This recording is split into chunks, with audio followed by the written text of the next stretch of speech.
रात के समय था। जॉर्ज और पेपा पिग सो रहे थे।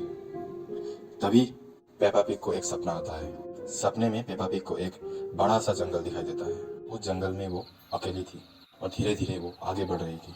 तभी उसे पीछे से एक आवाज़ सुनाई देता है। जैसे ही वो पीछे मुड़ के देखती है तो उसे एक चुड़ैल दिखाई देती है जो कि बहुत डरावना था। तभी पेपा पिग बहुत डर जाती है और उसकी नींद टूट जाती है।